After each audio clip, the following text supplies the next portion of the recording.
Hello po, sir. Good morning po. DJ po po. Oo. Po. Oo naman. Kumusta ba ang pagdiriwang ng Pasko kagabi? Okay naman po. Simple lang po. Sino mga kasama mo? Opo.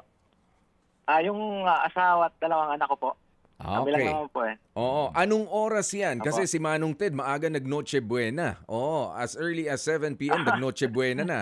O, maagang gigising eh. Alas- Ikaw rin, maagang Ano gumising po, eh. sakto. Opo, ilang oras lang po tulog ko kasi alas 12 po. Nag-Noche Buena po kami. Oo. Okay. Ilang oras lang tulog. Oo, pero anong Ano oras? handa? Ano handa nila, Oo. Popoy? Anong Ano handa handa? nyo? Ano lang po, spaghetti, tapos puto po. Mm. Tapos, ano po ba yun? Leche plan. Yun lang po. Oh, okay. Oh, eto ba, Ryan, itong mga preparasyon na to, gawa ni Mrs. o binili nyo na lang din? Yung spaghetti po, linuto po ni Macy's. Tapos, yung puto tapos sa leche pan, binili po. Okay. Kahapon ba bumiyahe ka pa, 24? Kahapon po hindi eh. Kaya ngayon po ako bumiyahe. Okay. O sige, kumusta ang biyahe ngayon? May naisakay ka na ba? Meron na po. Kaya medyo natagalan po ako sumagot kanina. Pasensya na po. Hindi, Okay okay Dalawang lang. pasahero na rin po. Sige. Kaninong taxi yan, Ryan? May amo po ako. Taga Magkano? dito po sa Talipapa. Sa Novaliches. Novaliches. Opo. Magkano boundary mo? 900 po araw-araw. 900. Ilang oras na pasada yon? Wala naman pong oras. Oh? Ako po yung bahala kung... Opo. Anong klaseng kotse Sa akin yan? din po kasi garahe. Yung coach, Toyota Vios po. Vios, yan ba aircon o airconwari na lang? Aircon naman po. Okay naman siya. Maganda naman po yung aircon. Opo. Okay, very good. Yan ba inuwi mo sa bahay o obligado kang igarahe yan? Inuwi ko po. Okay. Mabuti pumapayag yung amo mo. Opo, matagal-tagal na rin po ako dito eh. Ilang taong okay ka ng naman po. taxi driver? Nasa 15 years na po. Nakailang ka ng 15 years na operator? rin po. Nakailang ka ng operator? Bali, pangatlo po ito. Okay. At ikaw ay merong dalawang anak. Ano mga edad nito? Ano po sila? 15 tapos 14. Anong trabaho ni Mrs.? Sa bahay lang po, nag-aasikaso ng mga bata. Oo. Sa isang araw, magkano ang pinakamalaking na iuwi mo at magkano ang pinakamaliit na naiuwi mo kay Mrs.? Ngayon po, sir, mahina na po talaga eh. Pero ngayong December, maganda-ganda po. Pero pagka yung normal po, mga 500 na lang po eh. Pinakaneto mo. Umabot pa po ng mga 10 hours yun. 12 to 14 hours po pala. Ganun na po kahirap ang biyahe. Ang dami na pong kalaban. Oo. May metro ka, di ba? Opo. Oo, bawal kayo mag-surge pricing. Bawal. Diba? Bahala na lang. Bawal, Bahala na sir. lang yung customer mo na magbibigay sa iyo ng aginaldo, ng tip ngayong mga panahong ito, no? Yes, sir. Opo. Okay, Opo, sige. ngayong December po, maganda. Opo. Sige, mabuti nga ngayon siguro nga kasi mas maraming pasahero at saka maiiksi lang yung mga biyahe at nagbibigay siguro ng tip. Itong 2,000 piso mo na premyo sa mabalak gamitin. Pang medianal sana siya sa New Year kasi naubos na po ngayong Pasko yung budget. Para may panghanda kayo. Opo. Ay, oo naman. Opo. Ay, oo. Ano namang ihahanda sa medianoche? Kasi meron ka ng spaghetti, meron ka ng ngayong Leche flan, leche flan, tsaka yung puto. Oh. Si Mrs. na po bahala mag-isip yan, sir. Sige. Ganito, Ibibigay Ryan. ko na lang po sa kanya. Ganito, Ryan. Bigyan mo nga kami ng kwento mo. Gusto na namin marinig ang kwento mo. Anong oras ka muna gigising? Anong oras, paghahanda mo, etc. hanggat sa pag-uwi mo at pagtulog mo? Kwentuhan mo lang kami sa buhay mo. Anong buhay ng taxi driver? Ito si Ryan. Ano po, alas 4 po ng madaling araw, sir, gising na. Tapos, ang uwi ko po, sir, minsan 4 na araw, 3 araw kasi sa Bukawi po kami. Dito po ako natutulog sa taxi, sir. Kasi pagka nag-uwian ka, mauubos po yung sa gasolina, sa toll. Mahina po kasi ang biyahe. Hanggang hanggang alas 10 ng gabi. Puro gising na po. Tapos hanggang alas 10 na ng gabi, kailangan talaga ng biyahe na mahaba. Pagka hindi po mahaba yung biyahe, walang kikitain talaga. Hindi ka nag-uuwian. So, Opo, mga tatlo o apat. natutulog ka sa garahe. May, dito po mismo sa taxi natutulog, may pinapaliguan naman po kami dyan sa may Malate, may bayat. Doon po ako natutulog sa may, Kagaya ng mga dati nakakapanayam namin, yung natutulog na lang sa taxi, may baon ng damit na Opo. nakikiligo sa kung saan, at yan na mismo ang tirahan mo kasi nga mas gusto mo makatipid. oh sir, kasi mahal pa yung gasolina pa uwi, tapos yung toll gate pa. Yung oras pa, Mm-mm. matraffic po eh. Mm-mm. Paano tinatanggap ni Mrs. yan? Yang ganyan na ang uwian mo every 3 days na halos. At saka ng mga anak mo, although ngayon kasi meron na naman telepono, may Viber na o meron ng mga pwede mong gamitin ng mga video call, pero yung mga bata, di ba yung paglaki ng mga bata? Wala pong magawa eh. Kinakausap ko na lang po, wala. Pagka umuwi po kasi, wala eh. Yung panggastos na lang po sa sa school, pangbaon. Ganun po. Saan nag-aaral yung mga bata? Dito rin po sa Bukawi, pare na po high school. Saan to? Public school? Public naman. Public po. Mhm, Okay, Saan sige. high school po. Okay. Opo. Oo.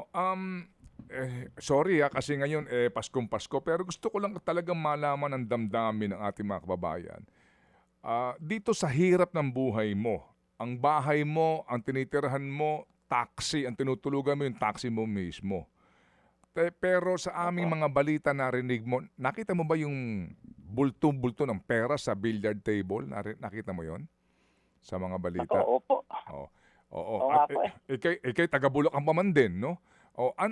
Itong mga balita namin na 2 bilyon hinayaan lang sa basement ng hotel kasi nga napupuno na, 'di ba? Halos ayaw nang kunin yung pera. Itong mga balitang ito na bilyon-bilyon ang perang nawawala sa pera ng bayan tapos naghihirap ka. Paano mo tinatanggap yung ganung balita? Yun nga po eh.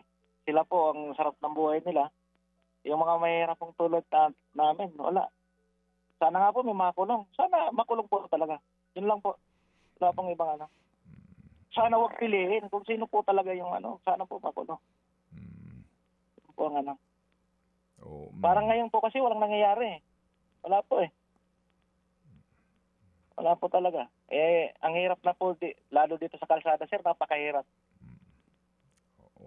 Napakahirap po ng pasada. Yung bang bahay niyo, Ganun po. inupahan nyo lang, Ryan? Opo, sir. Nangupahan lang po.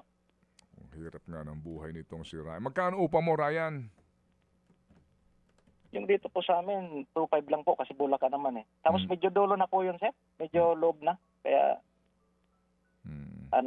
mura. Hindi kaya dito sa Metro Manila, sir. Dito mahal po eh. Okay, sige. So, 500 piso ang pinakamaliit mo, no? Neto na yon. Papadala mo pa kay Mrs. Paano yung pagpangkain mo? Paano mo na itatawid yung pangkain mo? Obligado ka naman kumain din. May mga mura naman mga kainan, sir eh. Wala pang 100, okay na. Oo, Marami naman po dito. Mga alam kami. Opo. Yung mga ponduhan, may pinupunta, may mga suki kayo. Isang kanin, isang ulam. Opo. Tapos, tubig. Oo, sir. Ayos na. Talaga naman. Ang Madami hirap po. nito, Popoy, no? Ang gantong trabaho. May extra sabaw. May nagbibigay pa bang extra sabaw? Opo. Marami po. Oo. Tsaka yung sarsa. Kahit sarsa lang minsan, di ba? Pag nabitin naman, ka eh. pantawid. Oo. Oo. Meron po. Meron. Mangingi ka lang po. Oo. Alam mo, ang hirap sa gantong trabaho din. Dahil nga sa wala ka naman choice at dinadaan mo sa kanin, una, nakakapag-diabetes yung kanin. Mhm. Oo, tapos lagi ka lang nakaupo. Alam mo, sa bandang dulo nito, kapag nagkaedad na, ito na lalabas na yung mga sakit. Yeah. Alam mo yun? Mhm. Ito na ho Totoo yun. yan, Yes, Ryan. Ikaw ay 37 years Opo. old. At ito, sinasabi ko kasi wala ka namang mapipili. Sabi, kumain kayo ng mga masustansya. Kung hindi idadaan mo sa kanin at sabaw Yes. para malaman ng sigmura mo. Ang hinahanap, yung mura. Pero kung masustansya ba, ay hindi tayo sigurado dyan. Anyway. Yan lang. Oh, sige. Opo. Sige, so Ryan, ganito ha. Ryan, kung sakasakali, nakikinig ka sa programa namin araw-araw? Opo, sir. Kasi Opo, kahit naman di kapabiyahe. araw-araw, okay lang naman sa amin. Pero nakikinig ka sa Opo. amin, madalas, no? Yes, sir. Opo. Okay. Ano pa ang mga programang napakikinggan mo sa True FM? Yung kay Idol po, siyempre. Kay Idol Happy Tulfo. Sa hapon, okay. Tapos, Mm-mm. yung sa gabi po, kay Dr. Lab po. Hanggang sa gabi, Yung, opo. ah. Tapos yung kila Sir Julius. Yun din po. Okay. Ngayon, hindi ko alam kung meron pa sa True FM. Baka wala na yata. Oo. Meron ba sa True FM? Wala na, ano? Sa hapon, iba na. Okay. Pero sa amin dito, nakikinig ka sa umaga. Alright? Opo, Okay. opo, sir. Sige. So, ganito. Yung premyo mo ng 2,000 piso, gagawin na nating 3,000 piso. Wow. Okay? Salamat. Salamat po, sir. Maraming salamat po. Baka naman ngayon, pwede ka na umuwi kung sakasakali, matanggap mo yung 3,000. Pwede ka bang mag-commute na lang, hindi ka na magta-taxi para makatipid ka o talagang obligado kang magsasakyan? Dadaling ko po, sir, kasi mahirap po mag-commute eh. Oo nga. Tsaka saan mo iiwan yung taxi? Opo. Pinauwi pala Oo, sa kanya ng pinauwi operator. Opo. Okay. Paano po ito? Talipapa. Opo. Sa may total naman hindi nakalayuan no ang Yes. kanilang garahe. Alright, ang 3,000 mo manggagaling kay Happy K, Happy Man at kay Happy Daddy. Tig-1,000 po ang kanilang contribution para sa iyo. Muli salamat na marami Ryan dahil kami natuwa din at nakikinig kang aga-aga and yung iyong sharing ng buhay mo bilang isang taxi driver. Sige, higit sa lahat, pasalamat tayo sa Panginoon at dito nga sa mga nagmamalasakit sa tulad mo, 3,000 piso, pamasko sa iyo, Ryan. Go ahead. Sir, maraming salamat po, Sir Ted, sa pamasko. Tapos kay Happy King, kay Happy Daddy. Tapos yung isa po, na nakalimutan ko lang. Maraming salamat po. Sir, salamat po. Matagal na po ako nakikinig sa inyo. Kahit nung nasa kabila pa po kayo. Okay lang. At Kay salamat. Sir po, kay DJ Popoy po. Opo. Ay, maraming salamat din. Merry Christmas sa'yo, Kuya Ryan. Mga kapatid, brothers and sisters, saan ka pa? Dito na tayo sa totoo.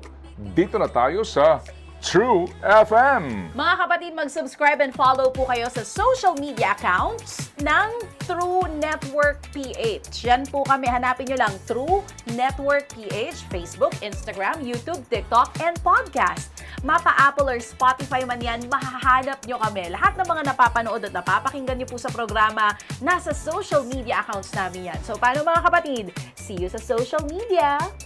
Dito tayo